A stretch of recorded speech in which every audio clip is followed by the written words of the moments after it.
Alright, what is going on, everybody? I hope you guys are doing absolutely fucking fantastic today. Thank you for joining us in this video here. I wanted to give you guys a heads up before we get into the video that this video is going to jump around a little bit. There's going to be some video clips that don't make sense on what was happening in the last clip and various things like that. In order to build this grow room, I had a lot of other projects I had to take on in order to do it. So with that being said, I tried to record as much as I could, but a lot of the projects were fairly big and very labor intensive. So they either got recorded, or if they got recorded, we had some good clips, but some of them were not the best angles. The audio wasn't right, or I just straight up didn't hit record. And then even better, we had some get corrupted and lost along the way. So I apologize for that, but throughout the video, as one scene ends and we go to another, I will be having clips of me talking to you guys just like this, put in there to explain on what's going on and stuff like that. So, with that being said, I hope you guys enjoy the video. Catch you guys in the next one. Much love, y'all. What's going on, everybody? I hope you guys are doing absolutely fucking fantastic today. Thank you for joining us in this video. In this one, we are going to be building our new grow room. You guys heard me talk about that in the last video, talking about building a mother nursery propagation veg room. It's going to be an 8-foot by 8-foot veg nursery room. We're going to have our mother plants in there. We're going to be starting our clones in there. We're going to have some veg plants in there that are going to be ready to go into the full cycle rooms. Starting seedlings in there. Basically that kind of thing. And that's what we have to work on today. There's a couple things that we have to take care of before we could do that, though. As you guys can see here, we have actual flooring here. We are in my basement, and these are grow rooms now. So I need to get rid of this laminate flooring, whatever this is. This all needs to come up, so it's just basic concrete flooring, so that way if any water gets anywhere, it's not just sitting underneath the flooring here and causes any nasty shit to happen. So that room already has no flooring in it. We're going to make these two rooms match the other big full cycle room. So we need to rip up the floor, sweep and mop, and then we need to tear down this poly doorway right here and replace it. And then we will be putting poly up through this whole 8-foot by 8-foot room as well. And be installing a doorway right here as well into this room, and a doorway right here into this, to get into this whole section here. This whole ordeal will have... What is that sound? Oh, it's my dog. Hi! Alright guys, we are now back. Dog came down here and decided to crash the party. But now she's hanging out and vibing with us. I'm sure you guys will see some bloopers at the end of this of her coming down here and having fun. But yeah, basically what we got to do today is tear up this flooring. We need to replace this doorway, poly in this room as well, add a doorway here and there out of poly. So we'll have a doorway there, doorway here, doorway there, and this room polyed in with this flooring removed, so it is just concrete then. So if anything gets wet, it's able to run to the drain that's over there on the floor, and all three grow rooms will be ready to rock and roll then. So let's fucking make it happen. All right, so you guys just saw the clip of me talking about how I need to tear up my flooring, and that was definitely what I needed to do at that point in time right there. But before all of that happened, I ended up taking on another project in the house, and that was moving my entire streaming, gaming, washing and pressing and smoking setup from various places in the house and centralizing it into one location. That is now this room here that you guys are seeing. You guys will get a tour of this whole room here at the end of this video. Just give you guys a rundown of what all we have in here and why we have it and what we do with it. But with that being said, the clip you guys are about to see is of me moving my washing and pressing setup from my kitchen into this room here. There are other clips of me doing some other things throughout the video, but I will have other videos or clips of me just like this talking to you guys, explaining what's going on. So with that being said, let's get at it. Alright, what is going on, everybody? We are now upstairs in the kitchen. This is the first place we need to be at to get this whole ball rolling. What you see behind me is my hash washing and pressing, or my hash washing and pressing toolbox station. I got a mini fridge right over here too. This is a little DIY cooler that I built. It's not a fucking cooler, but it works whenever I do it. I gotta organize everything, move all this stuff, so I figured I'd get a time lapse of what we got going on here. But yeah, I got a bunch of shit to move, so let's fucking do it. Alright, so you guys just saw the clip of me getting ready to move some things around in my kitchen and making all that stuff happen so I can get my washing and press set up into this room here. So the next clip you guys are about to see is me actually tearing up the flooring and discovering the beautiful artwork that previous owners of this household left behind for us underneath the flooring. So with that being said, I wanted to let you guys know beforehand that I am not a professional. I am just a homeowner and a dude who's trying to grow some weed in his basement. I'm not trying to make things super pretty. It doesn't need to be that way. It just needs to function for the most part. And again, all of this flooring in the basement is going to get replaced at some point in time, so it does not matter how the flooring really looks, especially since this is now a grow space. Now in the living area that is down there, it is still a mess, but that flooring is going to get replaced too, so that does not matter. But with that being said, here's me ripping up the flooring in the basement and discovering the wonderful artwork that was left behind from the previous owners.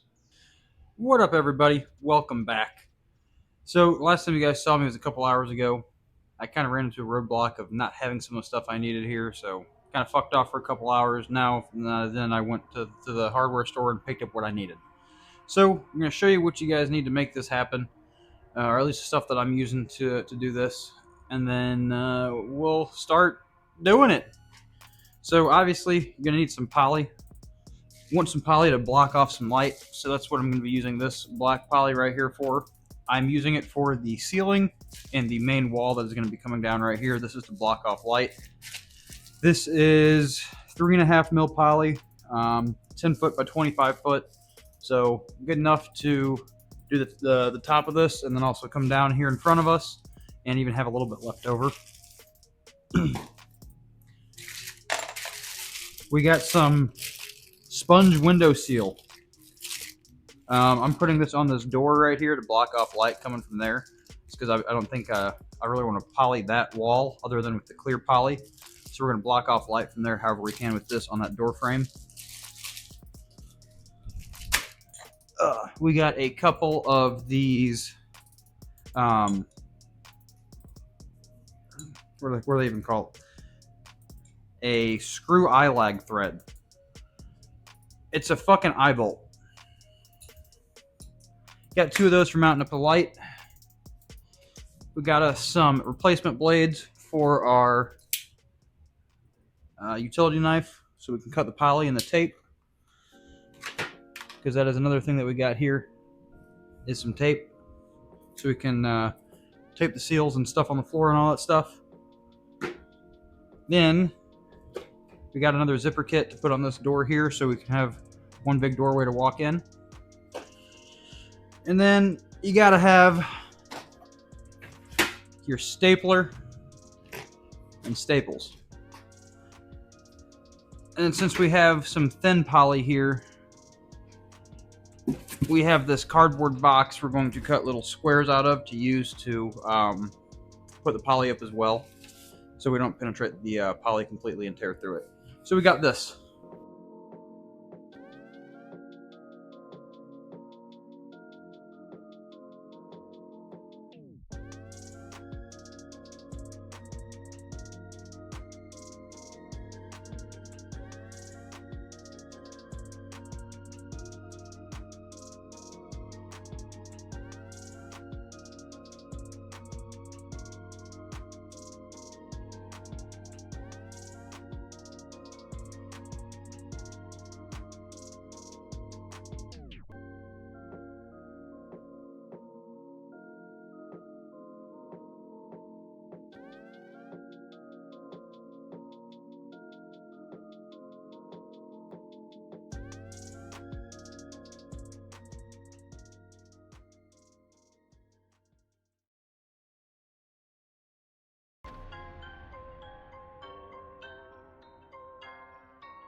Okay, so you guys can see that we now have the flooring ripped up. You can see that the wonderful previous owners of my household,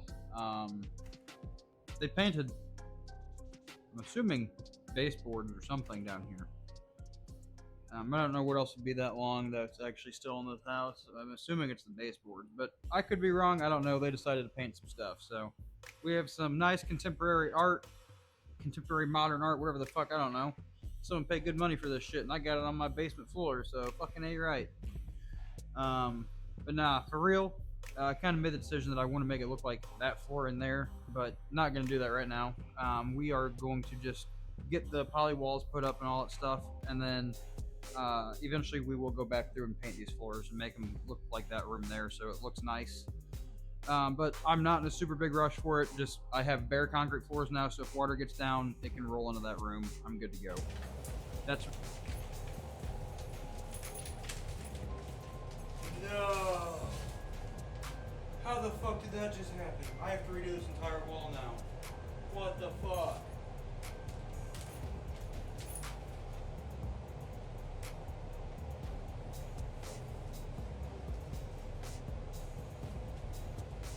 Alright, I'm done for the night. Okay, so you guys didn't get to see a whole lot of it because I did not have my microphone on, the camera is at bad angles, all kinds of stuff. So where we're at right now is we have the ceiling of the poly room put up, and we have these zippers put on. Unfortunately, I put that zipper on upside down. So we have to redo this wall right here, which is no big deal. We'll just cut it at the top, put a new piece on. I do have to go get a new zipper kit and some more poly. But yeah, I just want to give you guys an update where we're at, and yeah, show you guys kind of this thing's got some more re-veg going on it. She's ugly, but she is re-vegging, she's doing her thing, and I'm excited to see this thing come back. What's going on, everybody? I hope you guys enjoyed the video. I kind of discovered that while I was editing this video that I have 2 hours and 14 minutes of footage, and I need to really cut that down to be about a 10 to 15 minute long video. And in order to make that happen, it's not going to be in one video. So this is going to be a 2-part video, and yeah, this is part number 1. At the end of this video, you guys will be seeing a tour of this whole setup that I have here. So I hope you guys enjoyed that. That'll be coming up next. But with that being said, I hope you guys enjoyed this video, and you guys are looking forward to part 2 of this and seeing the whole bedroom all fixed up and taken care of. Alright, but anyways, what we're here for is this room here. This is now the streaming, gaming, video editing, washing, pressing, smoking station. This is the all-in-one room. This right here, you walk into it and you are greeted with our washing and pressing station. So this is a toolbox that I had from whenever I had tools at work. Now that I have a smaller toolbox and I have less tools at work, this is now at home, and I use it to do all my washing and pressing. So I got my bags, my parchment paper, all kinds of shit in there, so I can do that. And then as well as wash. We'd like to get a freeze dryer, and the freeze dryer could fit right there pretty good, but that's a little pricey. We'll get there one day. But this is our washing and pressing station. This right here is just a little cheapy washer from Amazon, $99. This press was $119 on Amazon. It is a 6-ton with a pressure gauge. That's why I bought it. These plates and that controller right there are from Dab Press. I bought those a long time ago. I ran them on my 12-ton H-frame floor press, and it worked great, but I wanted a desktop unit, so I got one of these. Then you come over here, and you are greeted with our actual computer setup. This is just a drafting table, or drafting table chair. It sits up a little taller because this is a standing height desk. This is actually a custom built desk. I made this myself. It is made out of all 4x4 construction and 3/4 inch sanded plywood. And it's all put together with Simpson strong ties, rafter hangers, decking screws, and timber locks. And you can see underneath we actually have rafter style Framing underneath, please pay attention. No attention to the wires down below. But up top, you can see this is where all of the fun stuff really goes on at. Red Dragon keyboard, Red Dragon mouse, cheap and it works. Cut mat, I made this leather mouse mat. It's more of a bong mat, so I put this mouse mat on top of it. I have a full-size desk mat that's leather and neoprene. You know, one side is the other. That I made myself. I unfortunately spilled coffee on it this morning, so that is what it is. Come over here, we got our tarp hammer, other smoking stuff. You gotta have the pouches. We have a 40-inch 4K Vizio, a 65 or 70-inch 4K LG, and another one of those 4K 40-inch Vizios. Got my Astros over here, my microphone over there, both webcams for being able to do multiple things. Got the PC down there. Yeah, this was all downstairs. Now I got it moved up here. This was quite the project because this entire desk had to be disassembled to move it up here. The desk is 8 foot long, 3 foot deep, and 40 inches tall. Got a window right here, so I'm going to be putting a window unit on here so I can actually chill this room to make it into a cold room for whenever I'm washing and pressing. Right here is my wife's desk. She does her makeup here and she does her work right there. Yeah, this is our all-in-one room. Alright guys, I hope you guys enjoyed the video. Thank you guys so much for the love and support. I'll catch you guys in the next one. Be safe, y'all.